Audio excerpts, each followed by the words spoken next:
तो मैं ऐसे कवि को बुलाना चाहता हूं जो हंसाते हंसाते आपका दिल भी चुरा लेगा और किडनी भी चुरा लेगा, लेकिन हंसी से। वो है भाई अनिल चौबे, डॉक्टर अनिल चौबे, यहाँ बनारस से। जोरदार तालियों से आप उनका स्वागत करें इन ठहाकों के लिए। मंदिर के घंटियों के संग आरती के स्वर, गूंजती ऋचाएं अविराम लेके आया हूं। काशी का निवासी अनिल मेरा नाम, माँ बमलेश्वरी को गंगा का प्रणाम लेके आया हूं। वाह, बहुत बढ़िया। हमारे मुंह पे मत जाइएगा, मुंह भले ही हमारा मनहूस के जैसा है, कभी हम बहुत अच्छे हैं। ये पीछे जो हैं ये लोग भी बहुत बड़े कवि हैं, हम भी बहुत बड़े कवि हैं। भारत वो देश है जहां दीवारों पे लिख के बताया जाता है दीवारों पे लिखना मना है।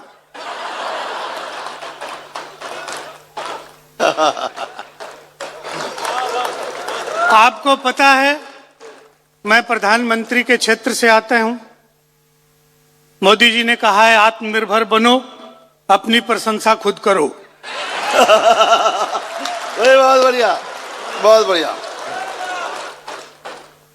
सर, माननीय मुख्यमंत्री जी, मैं देख रहा हूं आप कितने भोले भाले लोग हैं। आदरणीय इश्क मोहब्बत की कविता सुना रहे हैं, पत्नी के सामने सुना रहे हैं, मुख्यमंत्री जी के सामने सुना रहे हैं।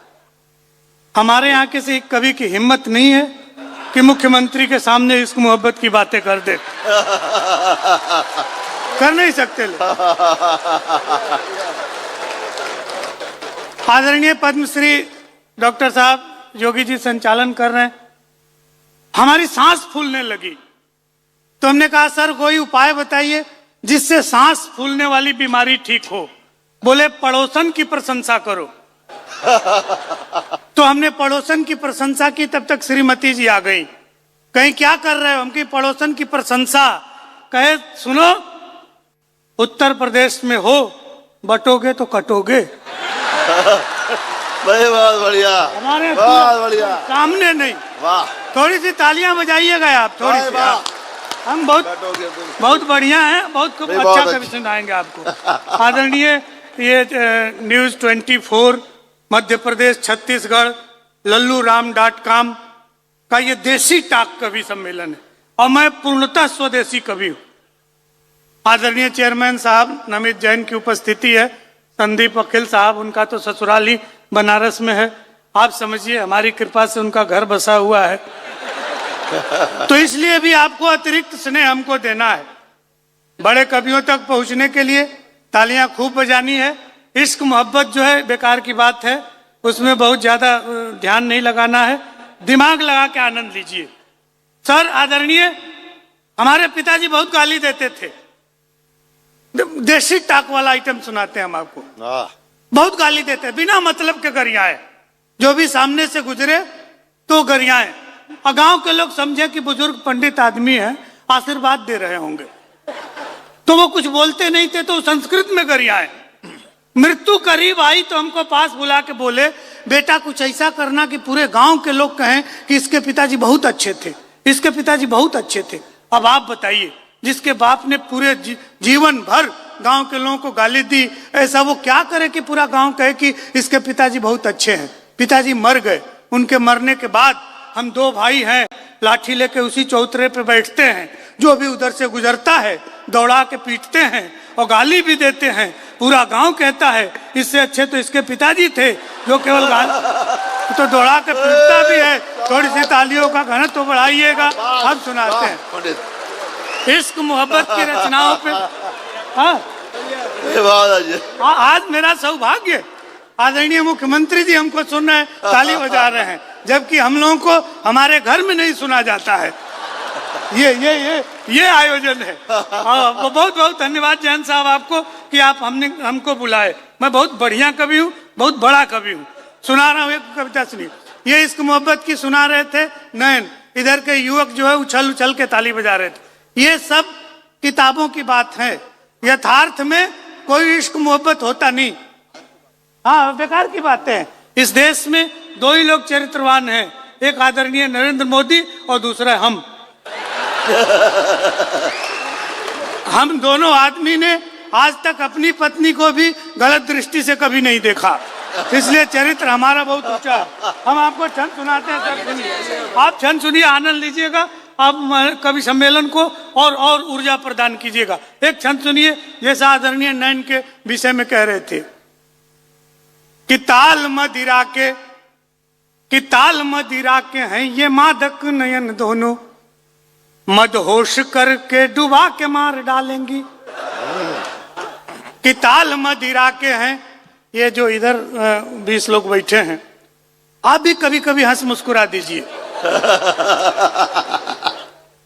आदरणीय मुख्यमंत्री साहब, चाहे जो हमारे विशिष्ट लोग, हम आपको बता दें, किसी कभी सम्मेलन को फ्लॉप करना हो तो शहर के 20 मनहूस चेहरे लाके आगे बैठा दीजिए। वो कभी जो है वो कभी मर जाएगा तुरंत। बहुत बढ़िया पंडित। इधर मैं कह रहा हूँ, इधर के लोग आप कुछ ऐसे करते रहे, उसका हो जाता है। ऐसा हुआ हमारे, मैं भारत सरकार के तरफ से विदेश गया तो लंदन में लोगों ने क्या किया कि 40 अंग्रेज लाके आगे बैठा दिए और कहे पंडित कविता सुनाओ। अब हमको अंग्रेजी नहीं आती, हम गांव के आदमी, और उनको हिंदी नहीं आ रही थी। कर जम के दिखाओ, इनसे ताली बजवाओ। हमने वहां गणित किया और 45 मिनट तक नॉन स्टॉप संस्कृत में कविताएं सुनाई। वो 45 के 45 बेहोश। दूतावास से आए लोग, अरे पंडित जी आपने ये क्या कर दिया, हमारे 45 मेहमान बेहोश हो गए। कहा ये जालियांवाले बाग का बदला है।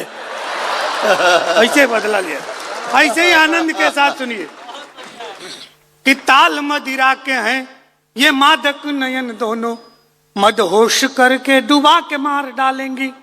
और अधर सुघर रूप राशि में जो उलझे तो सारी जिंदगानी उलझा के मार डालेंगी।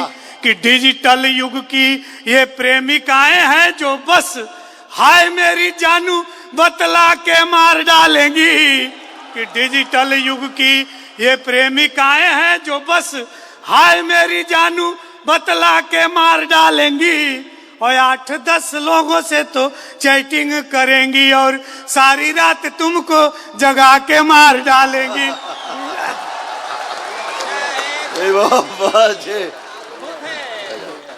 मेरे खानदान में कोई बेवकूफ पैदा नहीं हुआ, किसी ने नौकरी नहीं की और कोई भूखों नहीं मरा। जितने मरे सब खाके मरे। आप हंस रहे हैं, हमको सगी पत्नी से सगा पुत्र प्राप्त है। ये हंसने का विषय नहीं, गौरव का विषय है। इसलिए बहुत चरित्र निर्माण, संस्कार, बहुत ऊंची ऊंची बातें हम नहीं करते। ये इधर 4-5 लोग खड़े क्यों हो गए? अच्छा, व्यवस्थापक लोग हैं और व्यवस्था से जुड़े आयोजन समिति के लोग हैं। सुव्यवस्थित तरीके से दुर्व्यवस्था फैलाने को प्रजातंत्र कहते हैं। तो प्रजातांत्रिक तरीके से आप दुर्व्यवस्था न फैलाएं, जहां हैं वहीं खड़े रहें। चल सुनिए, मैं कह रहा था जब 85 वर्ष की अवस्था के दादाजी हो गए तो यमराज का मिस कॉल आया कि आपका कार्यकाल पूरा हो गया, चलिए।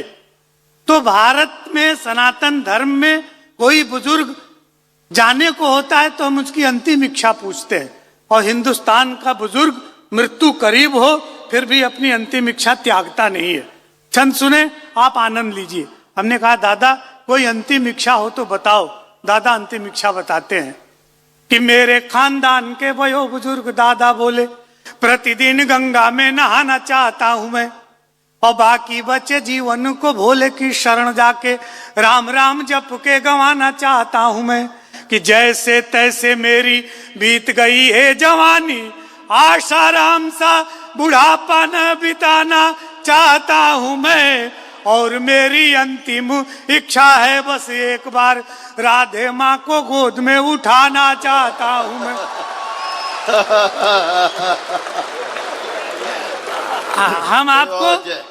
हम आपको ऐसे ही निर्गुण भक्ति भाव के छंद सुनाएंगे।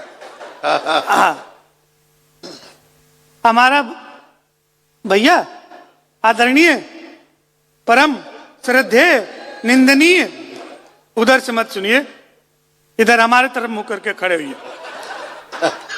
आपको मैं बता दूं, ये जितने बड़े कवि हैं ये किसी काम नहीं आएंगे, लेकिन किसी को आप लोटा में लेके बनारस आएंगे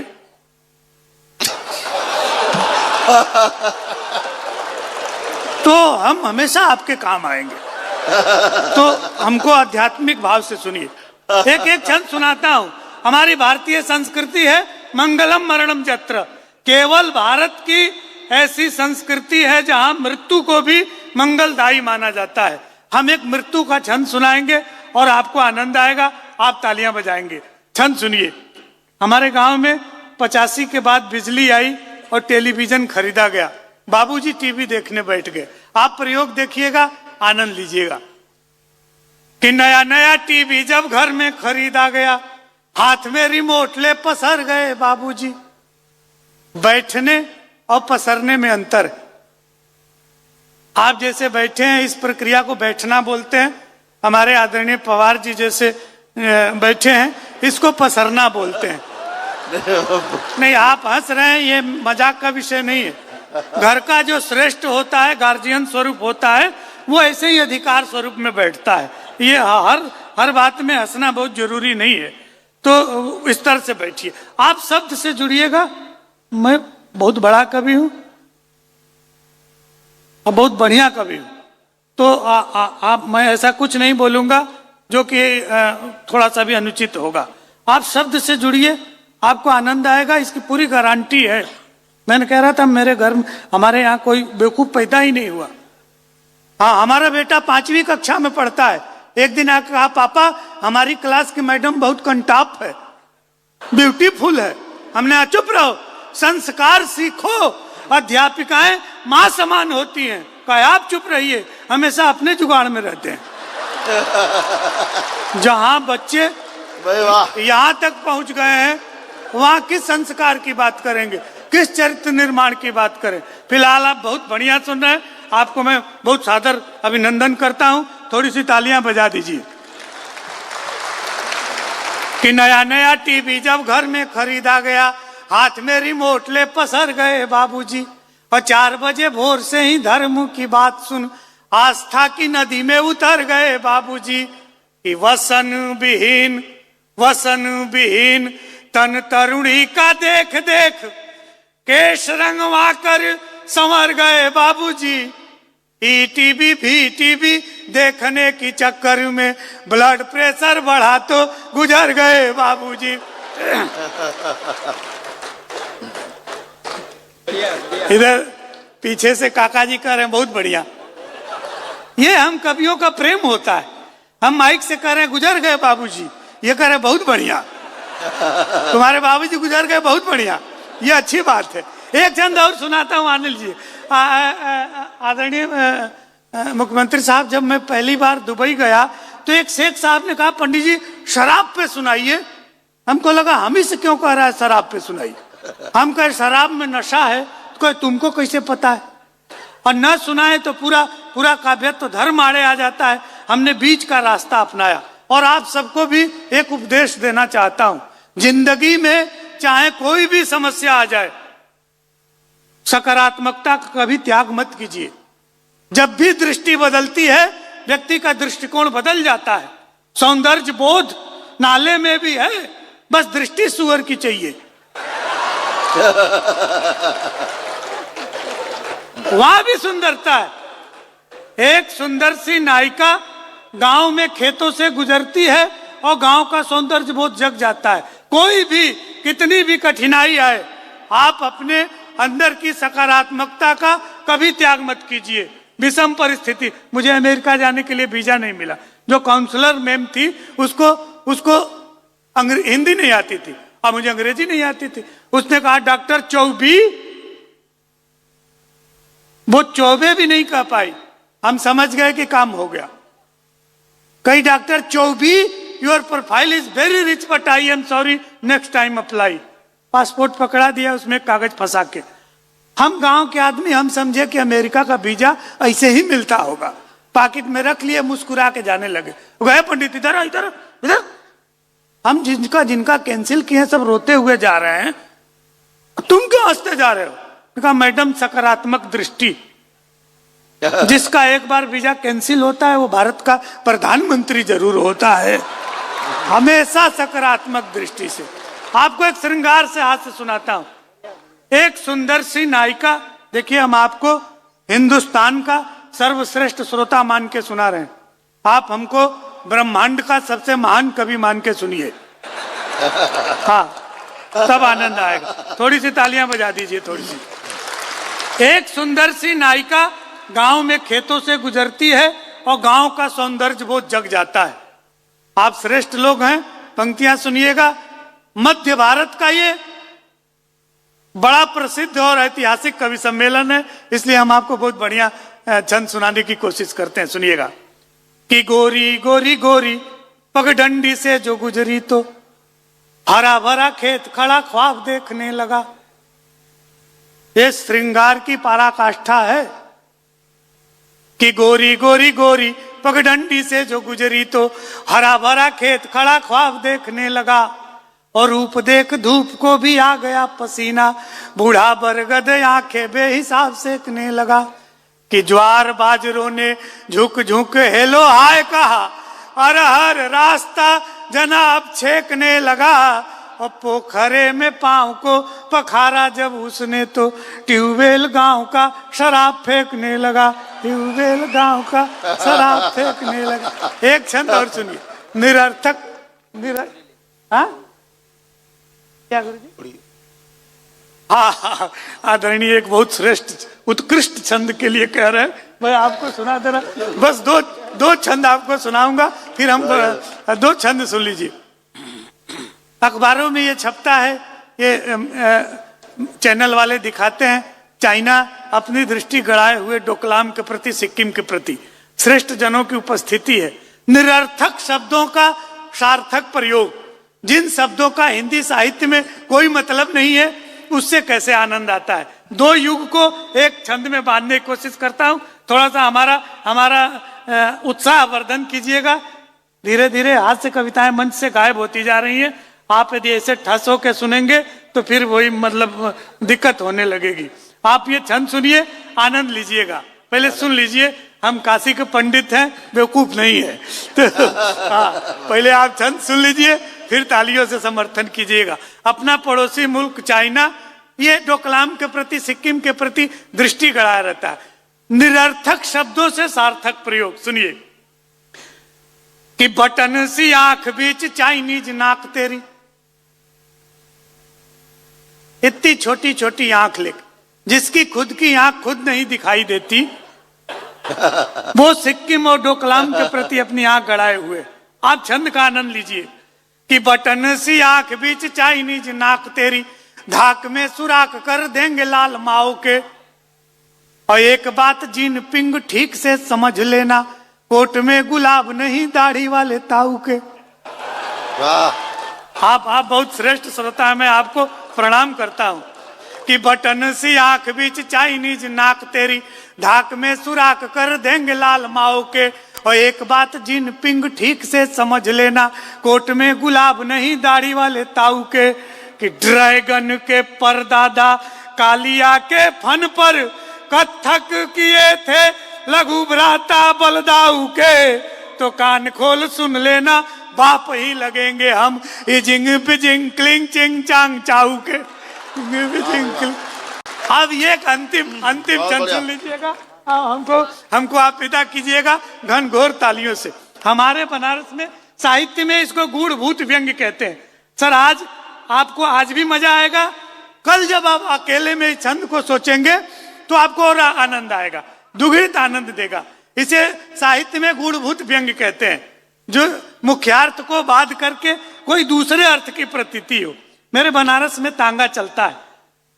पुलिस यदि मूड बना के बैठी हो कि चालान काटना है तो चालान कटेगा, चाहे आपके रायपुर की पुलिस हो, चाहे हमारे बनारस की पुलिस हो। हमारे यहाँ तांगा चलता है। यातायात सप्ताह का आयोजन, कोई नहीं मिला तो तांगे वाले का चालान काट दिया। अब तांगे पर यातायात का कोई नियम लागू नहीं होता। तांगे से यातायात पुलिस वाले की बातचीत है। दोनों के बातचीत से एक तीसरी बात निकल के आती है जो आनंददायक है। सुनिएगा और घनघोर तालियों से मुझे विदा कीजिएगा। भाई स्वागत है। कि यातायात पुलिस ने तांगे वाले को पकड़, कहा तेरा रूट परमिट ही बेढंगा है और कागज सही नहीं है, इंश्योरेंस भी नहीं है, डीएल कहीं नहीं है, तू बड़ा लफंगा है। कि मोटर की शर्तें लगाए नहीं तांगे पर, तांगे वाला बोला मेरा घोड़ा भला चंगा है। तो पुलिस ने कहा कि चालान काटना पड़ेगा, लेडीज सवारियां हैं, घोड़ा तेरा नंगा है।